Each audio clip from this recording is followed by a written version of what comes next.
സ്കൂളിൽ RSSന്റെ ഗണഗീതം പാടി കുട്ടികൾ. മലപ്പുറം തിരൂർ ആലത്തിയൂർ KHMH സ്കൂളിലാണ് കുട്ടികൾ RSS ഗണഗീതം പാടിയത്. ഇക്കഴിഞ്ഞ സ്വാതന്ത്ര്യ ദിനാഘോഷത്തിലാണ് സംഭവം.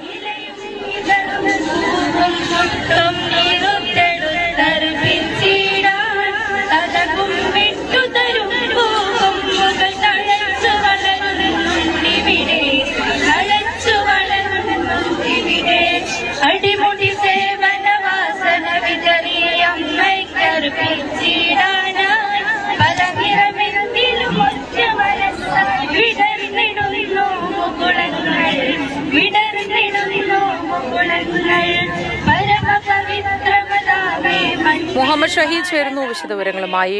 ഷഹീദ്, ഇത് ഏത് സന്ദർഭത്തിലാണ് ഇത്തരത്തിലൊരു പാട്ട് കുട്ടികൾ പാടിയത്, ഗണഗീതം പാടിയത്?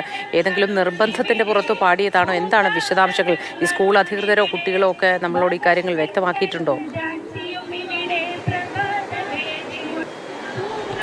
മോത്തി, മലപ്പുറം തിരൂർ ആലത്തിയൂർ സ്കൂളിലാണ് കഴിഞ്ഞ സ്വാതന്ത്ര്യദിനത്തിൻ്റെ അന്ന് ഈ RSSന്റെ ഗണഗീതം, RSS ശാഖയിൽ പാടുന്ന ഗണഗീതമാണെന്നാണ് പറയുന്നത്. ഈ ഗാനം ആലപിച്ചത്. സ്വാതന്ത്ര്യദിനത്തിൻ്റെ ഭാഗമായി ദേശഭക്തി ഗാനങ്ങൾ സാധാരണഗതിയിൽ സ്കൂളുകളിൽ പാടാറുണ്ട്. അങ്ങനെയാണ് ഈ പാട്ട് വന്നത് എന്നാണ് നമുക്ക് മനസ്സിലാകുന്നത്. പക്ഷേ ഈ RSS ശാഖയിൽ പാടുന്ന ഇത്തരം പാട്ടുകൾ സാധാരണഗതിയിൽ നമ്മുടെ സ്കൂളുകളിൽ ഈ സ്വാതന്ത്ര്യദിനത്തിനോ അല്ലാതെ ഒന്നും അത് ആലപിക്കാറില്ല, പാടാറില്ല. പക്ഷേ ഇതെങ്ങനെ വന്നു എന്നാണ് ഇപ്പോൾ ഉയരുന്ന ചോദ്യം.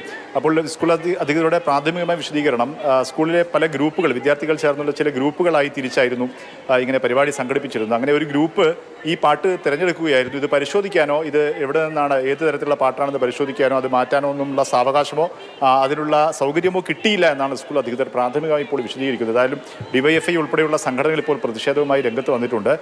സ്വാഭാവികമായി വിദ്യാഭ്യാസ വകുപ്പിൻ്റെ അന്വേഷണവും പരിശോധനയും ഇതെങ്ങനെയാണ് ഈ പാട്ട് RSS ശാഖയിൽ വരുന്ന പാട്ട് സ്കൂളിൽ വന്നതെന്ന പരിശോധന ഉണ്ടാകുമെന്നാണ് പ്രതീക്ഷിക്കുന്നത്. ഏതായാലും ഇക്കാര്യത്തിൽ പ്രതിഷേധം ഉയർന്നു കഴിഞ്ഞിട്ടുണ്ട്. പ്രാഥമികമായും സ്കൂൾ അധികൃതർ വിശദീകരിക്കുന്നത് ഇക്കാര്യവുമാണ്. മോത്തി.